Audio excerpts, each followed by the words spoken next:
they're first of all protesting against the government's handling of especially the hostage situation. We're 5 months in, and you still have 134 hostages held inside Gaza. So that's one thing. They've been protesting against the government's handling of the hostages for months now. But now they've also begun protesting and demanding general elections. So it's twofold, really. So the US ship is on its way, but it's going to take some time to actually build the pier. No boots are going to be on the ground. I suppose the question is this all going to happen quickly enough? I don't think so, really, but that's why we also see ships setting sail from Cyprus because they need to get the time corridor up and running before the pier is built. And like you said in the beginning, it takes about 2 months to build this pier. So in the meantime, you'll see vessels sailing from Cyprus with aid, but obviously once the pier is built, it'll be much more efficient to get aid in to Gaza.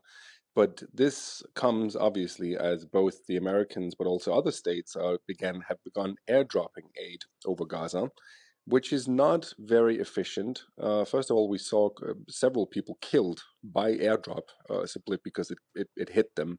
And so that's one issue with the airdropping of aid.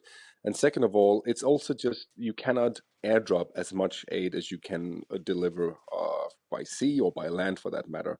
So, but nevertheless, you have aid coming both in from the Gaza border near Egypt and now also through the sea, but also from the air. And it's just obviously it's an expression of how dire the situation is inside Gaza. Yeah. And has there been any expression of a sort of reaction from Israeli leaders? Because one of the sort of takes on this is that this is the US seemingly, well, acting with other allies, but acting in such a way as to, well, it could be something of disconcerting for the Israeli leadership, I suppose, in that the US is kind of taking this action almost, Yeah. just without any sort of acknowledgement or assistance from Israel itself. Yeah, first of all, the Israelis they have welcomed it, and they will be cooperating with the Americans to build the pier. But of course, this is not a it's not a good sign when the Americans are bypassing Israel when it comes to delivering aid.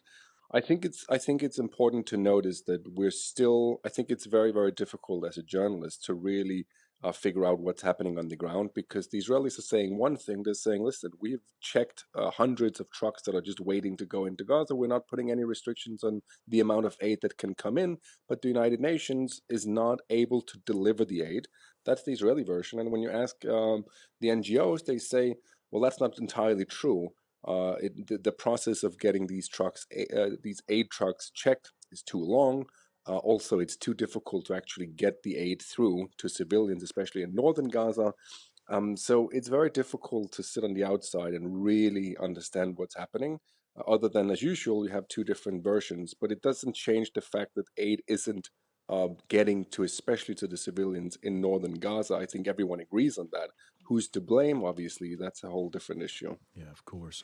Shall we talk about protests that have been taking place in Tel Aviv, with those partaking in the protests asking, demanding really some sort of resolution to the hostage situation that is ongoing? Tell us about the protests. Tell us what they're calling for and how these protesters have been met, Yotam. Yeah, well, they're first of all protesting against the government's handling of especially the hostage situation. We're 5 months in, and you still have 134 hostages held inside Gaza. So that's one thing. They've been protesting against the government's handling of the hostages for months now. But now they've also begun protesting and demanding general elections. So it's twofold, really.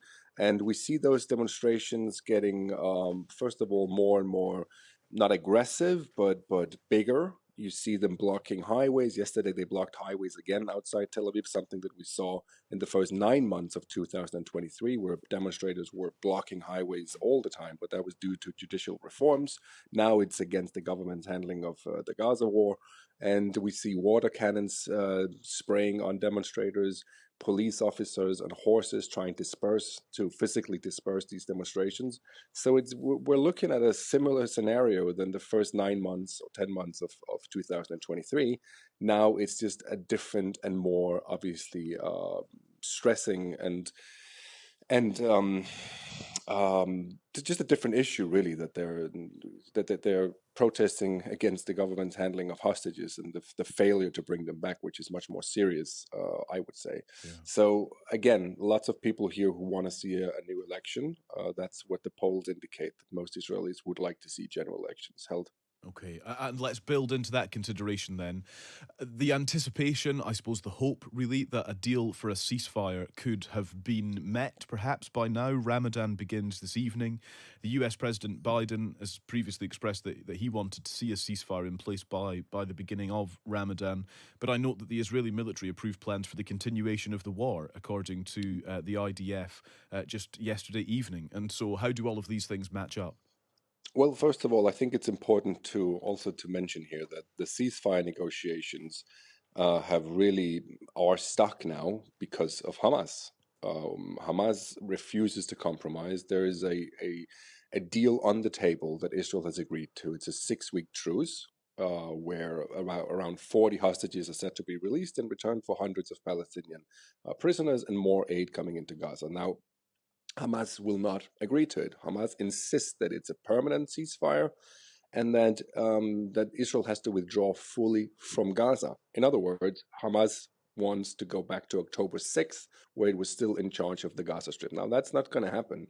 So the one who's holding up the ceasefire now is Hamas. I think it's important because a lot of people who go on the streets every week call for a ceasefire, demand a ceasefire, and they blame Israel for this. And that's not the truth. We simply have to state it at this point. It's not the truth. Hamas also broke the ceasefire back in November when they failed to deliver the last batch of hostages, and they started firing rockets at Israel. So right now, what we're seeing is we're entering Ramadan today. Mm. It's set to begin tonight. And we are expecting clashes between Palestinians and Israelis in East Jerusalem. And that is exactly what Hamas is hoping for. Their dream scenario is to ignite East Jerusalem, the West Bank, and have a third intifada to once again try and destroy Israel. That's their playbook, really. Yotam, thank you very much. Thanks for speaking to us this morning. My pleasure. Thank you. We'll speak again soon. Jotam Confino, who's the foreign editor of Jewish News, speaking to us from just north of Tel Aviv, with lots of considerations, actually, it has to be said. So aid on the way. So the US ship is on its way, but it's going to take a long time to get there. It's going to take a long time to build this pier with no boots on the ground. And so by the time it actually starts, I suppose, aiding or delivering aid into Gaza, it's going to take some time. But also then, as we approach Ramadan and potentially a flashpoint for further violence, particularly in the West Bank and East Jerusalem, as Yotam highlights, with really no indication that a ceasefire is anywhere close to imminent. We spoke to Ben Taylor, the Sunday Times editor, on the programme yesterday, and he was talking about a piece that's in the paper today. It's really well worth a read, how Biden's floating pier will get aid into Gaza, because one of the main challenges, of course, is they cannot have American boots on the ground in Gaza, not even touching the shoreline. So the challenges of actually building some kind of floating pier that will enable aid to come off a ship, and then also the distribution. How do you distribute it? It's a really, really good piece by Louise Callahan, Katie Tarrant and Anshel Pfeffer. Just going through all of that. So if you have a digital subscription to the Times and Sunday Times, head online now and you can read that, because it goes into intricate detail of the challenges and also the approaches of the Americans.